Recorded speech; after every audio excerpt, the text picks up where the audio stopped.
Bonjour Moussa Dadis Camara. Bonjour madame. Avez-vous l'intention de vous rendre en Guinée prochainement pour déposer officiellement votre candidature à la présidentielle? Bien sûr madame, je suis un citoyen guinéen. Au vu de la constitution guinéenne, rien ne peut m'empêcher de me rendre dans mon pays natal, de me présenter comme candidat aux élections présidentielles. Avez-vous fixé une date pour votre retour? J'ai fixé une date au courant du mois de juin, entre le 20 et le 25.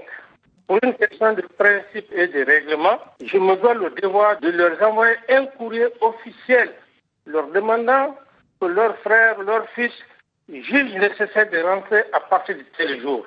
Que ferez-vous si le président Alpha Condé s'oppose à votre retour, sachant qu'en 2013, lors des obsèques de votre mère, vous n'aviez pas pu vous rendre à Conakry?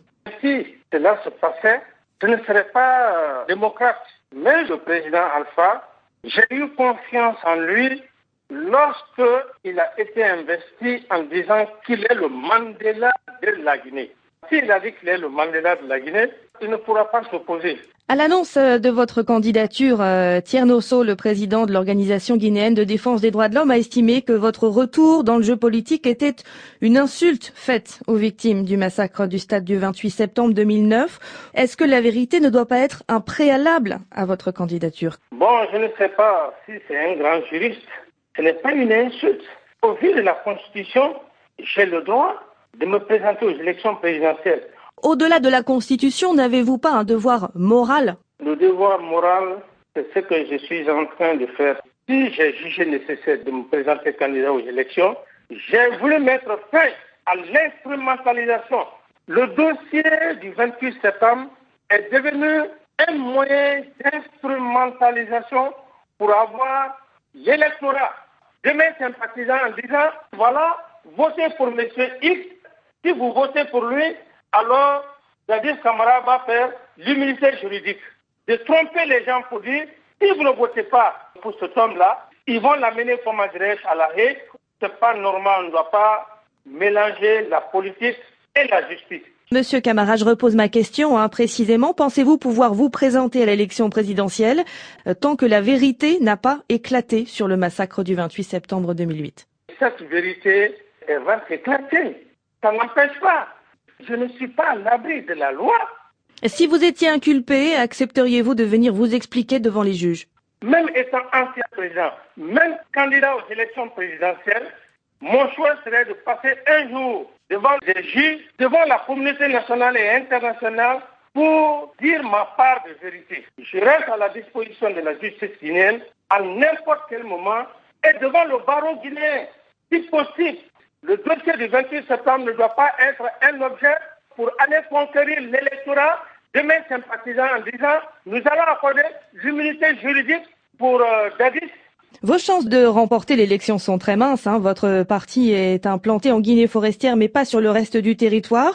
Vous parlez d'instrumentalisation. Est-ce que vous n'êtes pas en train de négocier votre immunité contre le ralliement de l'électorat de la Guinée forestière? Madame, la corruption n'est pas une culture pour moi.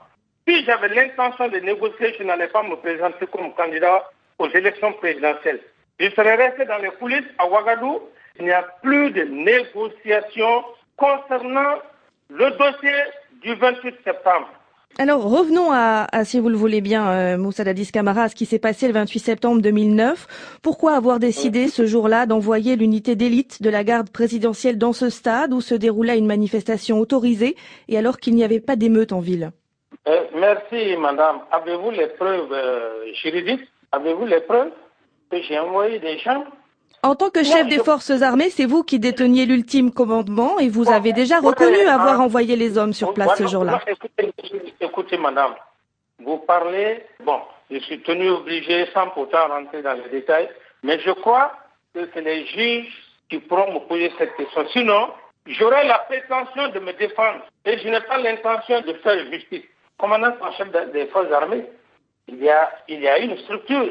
Il y a un ministre de la Défense, il y a des chefs d'état-major particuliers. C'est comme si on disait un président est le premier magistrat d'une nation. Cela ne veut pas dire qu'il assume le rôle du ministre de la Justice, non.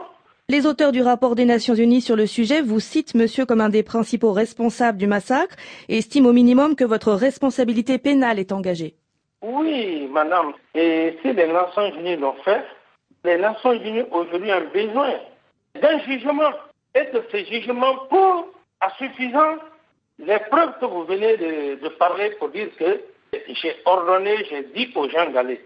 C'est pour cette raison que je ne voudrais pas outrepasser la compétence des juges. Ce serait me justifier. On n'est plus à l'heure de la justification.